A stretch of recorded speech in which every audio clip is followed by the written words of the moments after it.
वो युग पुरुष, वो कवि हृदय, वो सहज सरल, हर मुश्किल में जो रहे अटल। ऐसे थे हमारे मार्गदर्शक भारत रत्न श्रद्धेय अटल बिहारी वाजपेयी जी। एक अध्यापक के पुत्र श्री अटल बिहारी वाजपेयी दुनिया के सबसे बड़े लोकतंत्र के प्रधानमंत्री बने। उनका जन्म 25 दिसंबर 1924 को हुआ। अपनी प्रतिभा, नेतृत्व क्षमता और लोकप्रियता के कारण वे 4 दशकों से भी अधिक समय तक भारतीय संसद के सांसद रहे और 3 बार भारत के प्रधानमंत्री बने। उनमें मर्यादा पुरुषोत्तम श्री राम की संकल्प शक्ति, भगवान श्री कृष्ण की राजनीतिक कुशलता और आचार्य चाणक्य की निश्चयात्मक बुद्धि थी। वे अपने जीवन का क्षण क्षण और शरीर का कण कण राष्ट्र सेवा के यज्ञ में अर्पित करते रहे।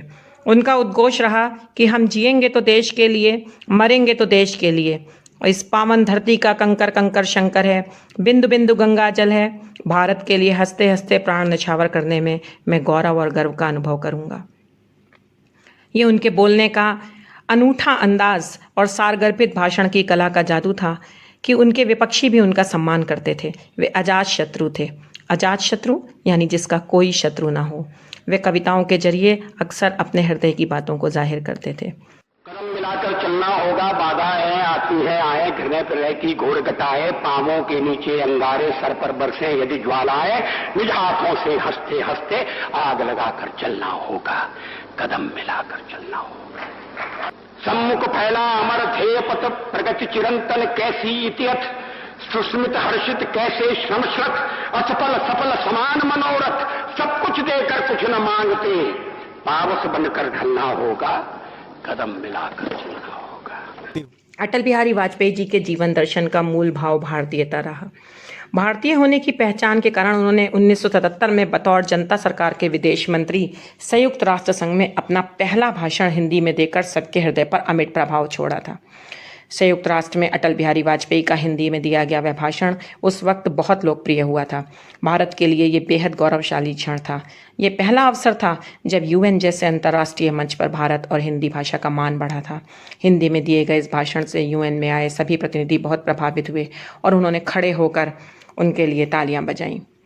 मैं भारतीय जनता की ओर से राष्ट्र संघ के लिए शुभकामनाओं का संदेश लाया हूं। महासभा के इस 32वें अधिवेशन के अवसर पर मैं राष्ट्र संघ में भारत की दृढ़ आस्था को पुनः व्यक्त करना चाहता हूं। अध्यक्ष महोदय, वसुधैव कुटुंबकम की परिकल्पना बहुत पुरानी है। भारत में सदा से हमारा इस धारणा में विश्वास रहा है कि सारा संसार एक परिवार है। हमारी कार्यसूची का एक सर्वस्पर्शी विषय जो आगामी अनेक वर्षों और दशकों में बना रहेगा वह है मानव का भविष्य।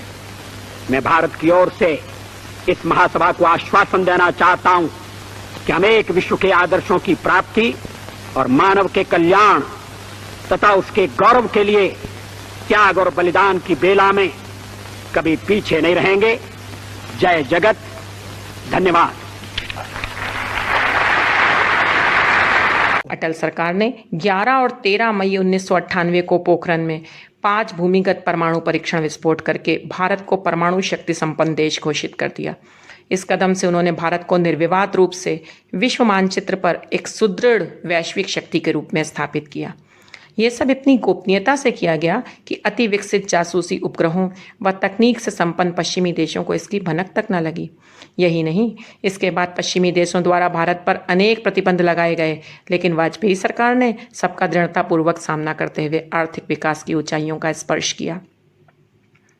अटल जी द्वारा शुरू किए गए national highway development project NHDP व प्रधानमंत्री ग्राम सड़क योजना PMGSY उनके दिल के बेहद करीब के प्रोजेक्ट थे। वे इसका काम खुद देखते थे। NHDP के द्वारा उन्होंने देश के 4 मुख्य शहर दिल्ली, मुंबई, चेन्नई और कोलकाता को जोड़ने का काम किया।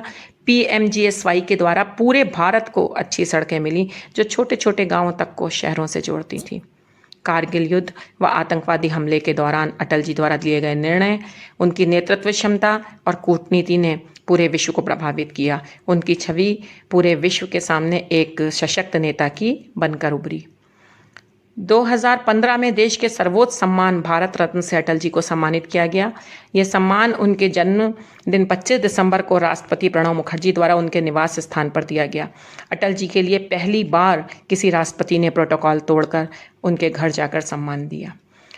16 अगस्त 2018 को अटल जी का निधन हो गया।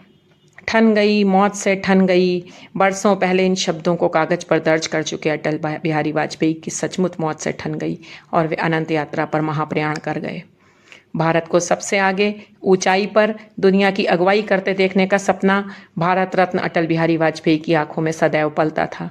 अपनी चिरपरिचित मुस्कुराहट, सौम्यता, शब्दों की विरासत और कई खट्टी मीठी यादों को पीछे छोड़कर अनंत यात्रा पर जाते हुए यह पथिक एक संदेश भी दे गया। नहीं मानूंगा, राग नहीं ठानूंगा, काल के कपाल पर लिखता जाता हूँ, गीत नया गाता, गीत नया गाता। मौत से ठन गई। जूझने का मेरा कोई इरादा न था, जूझने का मेरा कोई इरादा न था, मोड़ पर मिलेंगे इसका वादा न था। रास्ता रोककर खड़ी हो गई, ये लगा जिंदगी से बड़ी हो गई। मौत जिंदगी से बड़ी कैसे हो सकती? जूझने का मेरा कोई इरादा न था, मोड़ पर मिलेंगे इसका वादा न था। रास्ता रोककर वह खड़ी हो गई, यूं लगा जिंदगी से बड़ी हो गई। मौत की उम्र क्या, मौत की उम्र क्या, 2 पल भी नहीं। जिंदगी सिलसिला आज कल की नहीं। मैं जी भर जिया, मैं मन से मरूं। मैं जी भर जिया, मैं मन से मरूं। लौट कर आऊंगा, कूच से क्यों डरूं।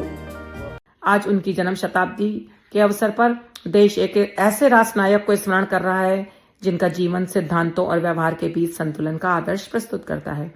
अटल बिहारी वाजपेयी जी का विश्वास था कि लोकतंत्र केवल शासन की प्रणाली नहीं बल्कि सहिष्णुता, संवाद और सहभागिता की सतत प्रक्रिया है। यही विचार उन्हें समय से आगे देखने वाला दूरदर्शी नेता बनाता है। अटल जी अपने विचारों और गौरवशाली मूल्यों के साथ भारत की लोकतांत्रिक चेतना में सदैव अमर रहेंगे। एक संवेदनशील कवि के रूप में उन्होंने राष्ट्र की पीड़ा, संघर्ष और आशा को शब्दों में स्वर दिया। उनकी कविता केवल साहित्य नहीं बल्कि एक जागरूक नागरिक की अंतरात्मा की अभिव्यक्ति है। उनकी जन्म शताब्दी वर्ष पर उन्हें केवल स्मरण का अवसर नहीं बल्कि उस राजनीतिक मर्यादा, उस वैचारिक संतुलन और उस राष्ट्रीय दृष्टि को आत्मसात करने का हम सबका संकल्प होना चाहिए जिसकी पहले से कहीं ज्यादा आज आवश्यकता है। बाधाएं आती हैं आए, घिरे प्रलय की घोर घटाएं, पांवों के नीचे अंगारे, सिर पर बरसें यदि ज्वालाएं, निज हाथों में हंसते हंसते आग लगाकर जलना होगा, कदम मिलाकर चलना होगा। सम्मुख फैला अगर ध्येय पथ, प्रकृति चिरंतन कैसा इतियप, सुस्मित हर्षित कैसा श्रमसलत, असफल सफल समान मनोरथ, सब कुछ देकर कुछ न मांगते, पावस बनकर ढलना होगा, कदम मिलाकर चलना होगा, कदम मिलाकर चलना होगा। जन्म शताब्दी के इस अवसर पर ये वृत्तचित्र उनके विचारों को आत्मसात करने का एक संकल्प है। उनकी स्मृति भारत के हर उस नागरिक के हृदय में सुरक्षित है जो एक सशक्त, समृद्ध और समरस भारत का स्वप्न देखता है।